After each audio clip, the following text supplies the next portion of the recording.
I always thought the little things would be what undid me in the end. A misplaced set of keys, a bill left unpaid on the kitchen counter, some harmless oversight that would make everyone nod knowingly. Poor Martha. She's getting old. But it wasn't forgetfulness that cracked my world open. It was a $200 withdrawal. I was sitting at the kitchen table that morning, sorting through a stack of mail I'd been avoiding, when I noticed it. My savings account, what was left of the money Harold and I had spent 40 years building, was suddenly lighter. Not by much, just enough that anyone else might have shrugged and thought it was a mistake. Except I don't shrug things off. I learned to be vigilant the hard way after Harold passed, and I had to figure out the mortgage, the insurance, the utilities, everything he used to do without me ever knowing. I became the woman who double-checked every receipt. I pulled the latest bank statement closer and felt my pulse skitter in my throat. The withdrawal was labeled transfer to joint household expenses. I hadn't authorized any transfer. I lived alone. I tried to convince myself it was a clerical error. Maybe the bank had mixed up account numbers. Maybe it was some subscription I'd forgotten to cancel. But a cold little voice in my chest whispered, "You know exactly what this is." I thought of my daughter, Jenna, and her husband, Derek. How, after Harold died, they'd insisted on helping me simplify everything. They were so eager to combine my accounts for convenience. So patient. So reassuring. I remember Jenna patting my hand in the bank office, saying, "Don't worry, Mum. You'll always be taken care of." And I'd believed her, because I wanted to. The phone rang, startling me out of my thoughts. It was my neighbour, Sharon, calling to ask if I was still coming to her book club that evening. I said I'd try. My voice sounded strange in my own ears, thin, trembling. I hung up and just sat there, staring at that line on the statement. A few hours later, I walked down to the corner market to clear my head. That's when I ran into Anita, a woman I'd known for years. She was cheerful, almost giddy, leaning in like she couldn't wait to share a juicy tidbit. "Funny thing," she said, lowering her voice. "I saw Derek at O'Malley's last night with the boys. He was joking about how you'd never miss it if he borrowed a little extra. Said, 'She won't notice if we take a little. She's got plenty.'" Her words didn't make sense at first. They sounded distant, like she was speaking through a tunnel. I tried to laugh it off, but something in my chest went very still. When I got home, I didn't take off my coat. I went straight to the small file cabinet in the living room, the one I'd labeled Harold's Affairs all those years ago. I pulled out the folder marked Accounts. My hands shook as I set it on the kitchen table. I'd spent my whole life believing that trust was the same as love, that letting people have access to your world was proof of family. But that afternoon, as the late winter sun slid across the floor, I began to understand something I wished I'd learned sooner. Trust doesn't mean turning away when something feels wrong. And love doesn't mean letting people steal from you because they assume you're too tired to notice. I didn't sleep that night. I sat at the kitchen table, long after the streetlights clicked on, the folder open in front of me, the bank statements lined up like little witnesses. Each line item felt like a betrayal I'd almost allowed myself to excuse. Because that's what I'd always done, excuse things. When Jenna was in college and called crying because her financial aid hadn't come through, I'd driven across the state to hand her a check. She didn't even have to ask. When Derek lost his job 2 years later, I paid their mortgage for 4 months so they wouldn't lose the house. Every Christmas, every birthday, every moment when life pressed too hard, I was there with my checkbook, telling myself it was what Harold would have wanted. And maybe he would have. But I think, if he were here, he'd be ashamed of how small I'd made myself to stay useful. I traced my finger down one of the statements, pausing on the $500 withdrawal labeled emergency funds. That was 2 weeks ago. I tried to remember if Jenna had called to say something had happened, if one of the kids was sick or the car had broken down. But there had been no call, no text, no knock on my door. Nothing. The worst part wasn't the money. It was the certainty that they hadn't even thought twice about taking it. That somewhere, over dinner or a casual glass of wine, they'd convinced themselves it was harmless. Just a little. I remembered Derek's laugh. He always had that smug, too loud chuckle that grated my nerves. I could almost hear him saying it. She won't notice. She's old. She won't remember. I pressed my palm to my chest and closed my eyes, willing the hot shame to settle. This was how it started, I thought. The slow erosion of respect. The way people begin to treat you like a relic, useful only for what you can give. The kitchen clock ticked into the early hours. I tried to picture the version of me they thought they were stealing from. A doddering old woman who didn't know better. A woman who would nod and smile and pretend not to notice. But that wasn't me. Not really. I had survived too much to be undone by their greed. I'd buried a husband. I'd fought cancer. I'd rebuilt my life more than once. And now I was supposed to sit here, silent and grateful, while they treated me like a living bank account. No. I felt something tighten in my chest. An old, familiar strength I hadn't felt in years. The same feeling that had carried me through the worst days, when Harold's hospital bills piled up and the house almost slipped out from under us. It was the feeling that said, "You have been underestimated before, and every time you have proven them wrong." I stacked the statements in a neat pile, slid them back into the folder, and stood. Tomorrow, I would find out exactly how much they'd taken, and then I would decide what to do about it. I woke up before dawn, the house still and dark around me. The folder sat on the kitchen counter, waiting. I brewed a pot of coffee and carried my mug to the table like it was armor. I spread the statements out again, this time with a yellow highlighter in one hand and a pen in the other. Line by line, month by month, the story revealed itself. It wasn't just one or two transactions. It was dozens.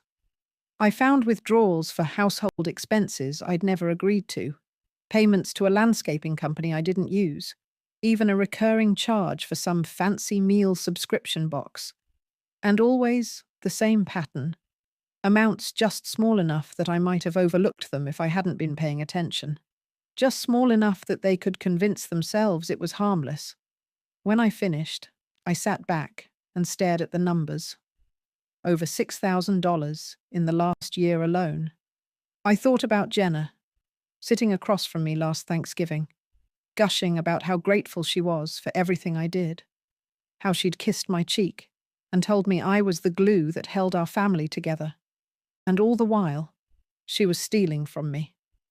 I pressed the heel of my hand to my forehead. My cheeks burned with humiliation, but underneath the embarrassment was something colder, something that had the shape of rage. I picked up the phone and called Jenna. She answered on the third ring, her voice groggy. "Mum, is everything okay?" I took a deep breath. "Jenna, I need to ask you something. Have you been using my accounts without telling me?" There was a pause. The kind of silence that stretches too long. The kind that tells you everything before the person opens their mouth. "Mum," she sighed, "I think you're confused. We talked about this. You said we could use the funds if there was an emergency." "That was for emergencies," I said, my voice sharper than I'd meant. "Not meal kits, not landscaping, not things you wanted but didn't need." Another pause. Then she laughed. High, brittle. "Oh, come on, it's not like it's hurting you. You have enough. We're just taking a little." Just a little. I felt something go flat in me, like a candle blown out.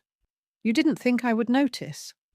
"Mum," she said, her voice dropping into that patronizing tone she used when I mixed up appointments. "Don't make this into a big thing. It's just easier this way." "Easier for who?" I whispered. She didn't answer. I hung up. My hand was shaking so badly, I had to set the phone down on the counter to keep from dropping it. I stood there for a long time, watching the first pale stripes of dawn push through the curtains. All those years I had spent trying to be the good mother, the dependable one, the safe place everyone returned to. And this was my reward, being picked over like I was already gone. I walked to the window and rested my palm against the cold glass. No more, I thought. They wanted to see how much I'd tolerate. They were about to find out I'd reached my limit. That morning, I didn't bother changing out of my robe before I called the bank. I sat at the kitchen table with my cup of coffee, cold now, and listened to the hold music drone in my ear. My heart thudded in my throat like it did the day Harold died, the same dull, sick dread that something irreversible had happened. When the banker finally answered, I tried to keep my voice steady. "My name is Martha Reynolds," I began, smoothing the edge of the folder with my free hand. "I need to review all recent transactions on my accounts, and I want to discuss options for securing them." She was polite, efficient, almost painfully cheerful. "Of course, Mrs. Reynolds. I can help you with that. Do you have your verification information?" I rattled it off. Account number, social security, Harold's old work ID. All the details I'd kept memorized, even when everyone assumed I couldn't. When she started reading the list of transactions aloud, I closed my eyes and let the numbers blur together. Each withdrawal was a cut, each payment a reminder that I'd been naive enough to trust people who thought I was too old to defend myself.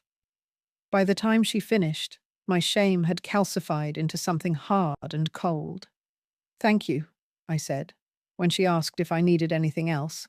"I'll be coming in later today to take care of this in person." I hung up before she could reply. I walked upstairs, showered, and dressed in my best navy slacks and a cardigan Harold always liked. I brushed my hair back neatly, put on lipstick. When I looked in the mirror, I almost didn't recognize the woman staring back. She looked tired, but she also looked ready. Before I left the house, I called Jenna again. This time, she didn't pick up. I left a message. "Jenna, it's your mother. I'll be at the bank today. I've reviewed the accounts, and I know everything you and Derek have taken. We will talk about this. But understand me, this is not going to continue." My voice didn't shake. I hung up and slipped my phone into my purse. The drive to the bank felt longer than it was. Every stoplight seemed determined to give me time to reconsider, to ask myself whether it was worth it to start a fight with my own daughter. But then I'd hear her voice in my mind. "She won't notice if we take a little." And the shame would twist into anger all over again. By the time I pulled into the parking lot, I wasn't second-guessing anything. I went straight to the counter and asked to see a manager. Her name was Danielle, young, with kind eyes that flicked over my folder as she ushered me into her office. "How can I help you today, Mrs. Reynolds?" she asked. I took a breath. "I need to freeze all joint accounts immediately, and I'd like to set up a new account, one with only my name." Her eyebrows lifted a fraction, but she didn't question me. "Of course," she said softly. "You're not the first person to have to do this." I swallowed. "No," I said, "but I wish I'd been the last." She slid the forms across the desk. I picked up the pen, and my hand was steady as I began to sign. The forms were simple enough, a few signatures, a few initials. But each line I signed felt like erasing a piece of the woman I'd tried so hard to be. The one who never said no. The one who believed that family meant unquestioning trust. The one who swallowed her discomfort rather than risk a confrontation. I pressed the pen harder against the paper, leaving a groove where my name was written. Danielle moved methodically, explaining each step. "These accounts will be inaccessible to the secondary users within 24 hours, she said. "Any pending transfers or payments will be declined." Good, I thought. Let them feel the way I'd felt blindsided, humiliated, forced to reckon with what they'd done.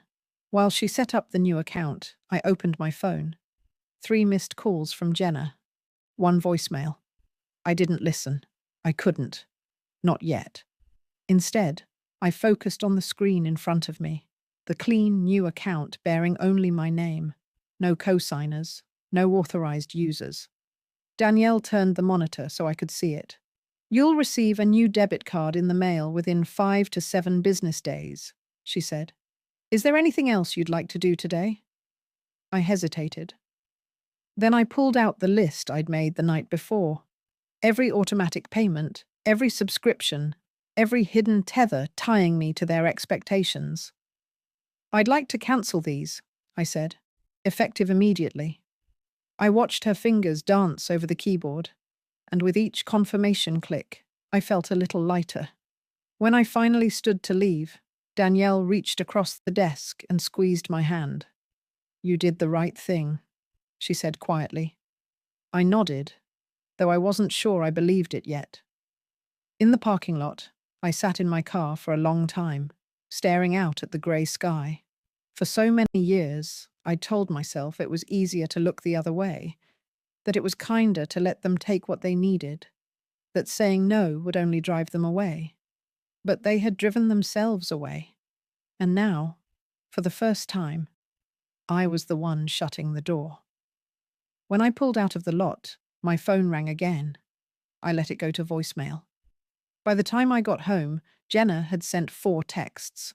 "Mum, what's going on? Did you change the account? We can't pay the bills. Call me right now." I set the phone face down on the kitchen counter and made myself a cup of tea. I drank it, standing at the sink, staring out at the backyard. The wind was picking up, tossing the dead leaves across the patio. For once, I felt no urge to pick them up. Let them scatter. It didn't take long for the storm to hit. By morning, my voicemail box was full. Jenna's voice wavered between outrage and desperation. "Mum, you can't just freeze everything. We have responsibilities.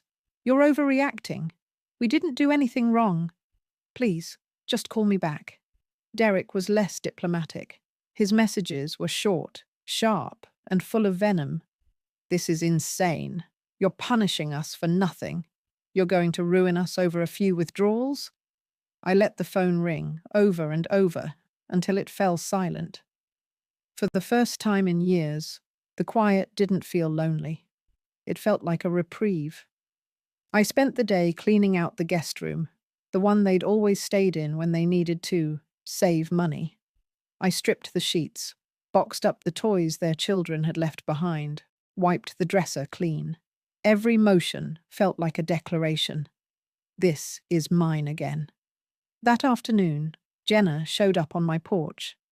I watched through the lace curtains as she stood there, arms crossed tight over her chest, her jaw set in that stubborn line I'd known since she was a little girl.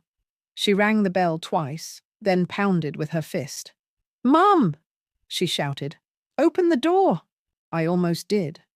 I almost let her in, let her explain, let her twist it all around so I'd be the one apologizing. But then I remembered her laughing voice. She won't notice if we take a little. And I stayed where I was. Eventually, she slumped against the door, her head bowed. When she finally turned to leave, her shoulders were shaking.